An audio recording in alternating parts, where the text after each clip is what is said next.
Hello everyone, welcome to my channel Milestones in Biology. So let's start with today's video. Today we are going to discuss about the mechanism of forceful exhalation. You might be thinking ना कि जो मेरा previous video है वो भी तो mechanism of breathing ही था, जिसमें मैंने आपको inhalation and exhalation के steps बताए थे, events बताए थे जो उन दोनों processes में होते हैं.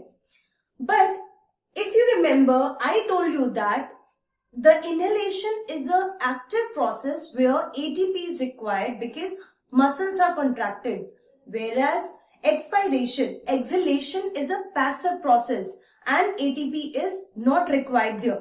Now we are going to discuss about the forceful exhalation. In that video, it was a normal exhalation, but here it is forceful exhalation. तो जब हम नॉर्मल बैठते हैं, उठते हैं, तो हम नॉर्मल एक्सलेशन करते हैं. But suppose you are doing exhalation या आप कहीं से भाग के आ रहे होते हैं, आप कोई बहुत हेवी एक्सरसाइज करते हैं, that time you start taking forcible inhalation and acceleration. आप बहुत एक्स्ट्रा इनहेलेशन एंड एक्सलेशन करते हैं. That is the forceful acceleration. Fine. अब यहाँ पे वर्ड फोर्सफुल यूज हुआ है. फोर्सफुल मीन्स हम फोर्स की बात कर रहे हैं, and when we talk about force means it is something related to active process and here ATP is required. Fine. So ये जो फोर्सफुल एक्सलेशन प्रोसेस है, it is a passive. It is not a passive, it is a active process because ATP is required. Now let's talk about the steps involved here.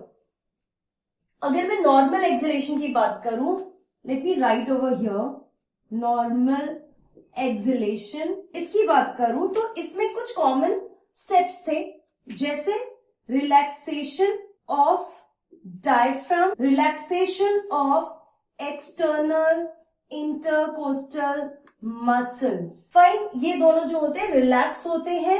Then volume of thoracic cavity decreases. Fine. So this is the common event. So let me make a diagram for it. Suppose we are making lungs. Fine. So this is the normal position of ribs.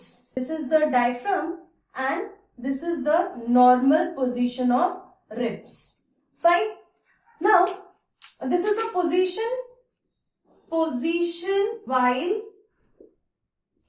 inhalation. ठीक है. अब exhalation में क्या होगा? exhalation में the position will be like this. क्या हुआ? वापस जो रिब्स है वो अपने नॉर्मल पोजीशन पे आ गए. सो यहां मैं लिखती हूं position during acceleration, normal acceleration. Now next one is the position during forceful acceleration. So you see it is more contracted. तो ये वाला जो हुआ, this is the position of ribs during forceful exhalation. So आप समझ सकते हैं position से कि नॉर्मल में ये जो रेड कलर से ड्रॉ किया ये नॉर्मल है, एंड जब आप फोर्सेबल एक्सलेशन करते हो, फोर्सफुल एक्सलेशन करते हो, तो जो थोरैसिक कैविटी है उसका वॉल्यूम और डिक्रीज हो जाता है. Now here in this way, here the contraction of some muscles will take place because ATP is required. ठीक है. तो यहाँ पे कुछ muscles का contraction होगा. Now for this process you need two muscles. One is internal intercostal muscles plus abdominal muscles. Fine. ये जो दोनों मसल्स हैं, these two muscles are going to contract. ठीक है. तो ये जो इंटरनल इंटरकोस्टल मसल्स हैं दे आर 11 इन पेयर्स, ठीक है। जैसे एक्सटर्नल है वैसे इंटरनल होते हैं। एक्सटर्नल की वजह से जो रिब्स है वो एक्सपैंड होते हैं, अपवर्ड एंड आउटवर्ड मूवमेंट करते हैं। इंटरनल की वजह से ये मोर इनवर्ड एंड डाउनवर्ड मूवमेंट करेंगे। फाइन, ये और इन अंदर की तरफ और नीचे की तरफ आएंगे। इससे जो वॉल्यूम है of thoracic cavity will decrease more. Fine, ये और डिक्रीज हो जाएगा। और दूसरा जो एब्डोमिनल मसल्स हैं, abdominal muscles will contract more.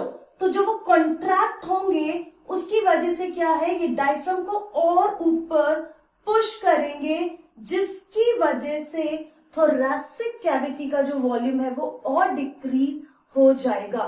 Fine, so because here the muscles are contracting and for their contraction ATP is required, so this is a process which is a forceful, it is a active process because ATP is required. Fine, and दूसरी बात मैंने आपको बताई यहाँ पे that two muscles are acting here, internal intercostal muscles plus the abdominal muscles. तो ये contract होते हैं। और जब हम नॉर्मल एक्सहेलेशन की बात करते हैं तो जो डायफ्राम के मसल्स होते हैं, remember phrenic muscle, phrenic muscle जो है और जो एक्सटर्नल इंटरकोस्टल मसल है वो रिलैक्स होते हैं, और फोर्सिबल में दूसरे दो मसल्स हैं वो कॉन्ट्रैक्ट होते हैं। That is why the volume will decrease more and the air pressure will increase more. Because of that, more air will be pushed outside the body. Fine. So this is about the forceful exhalation. Again, I am repeating. So forceful exhalation में there are two different muscles which are acting. Internal intercostal muscles. It is present between the ribs. Plus abdominal muscles, ये contract होते हैं। Contract होने की वजह से जो rib cage है, जो रिब्स है वो और इनवर्ड एंड डाउनवर्ड मूव होते हैं, जिससे जो थोरैसिक कैविटी है उसका वॉल्यूम डिक्रीज होता है एंड उसकी वजह से एयर प्रेशर इंक्रीज होता है and more air will be pushed outside the body, it will be exhaled outside of the body. So this is all about today's video. See you in the next, where we will discuss few more topic of this chapter. Till then, take care, keep learning and be safe.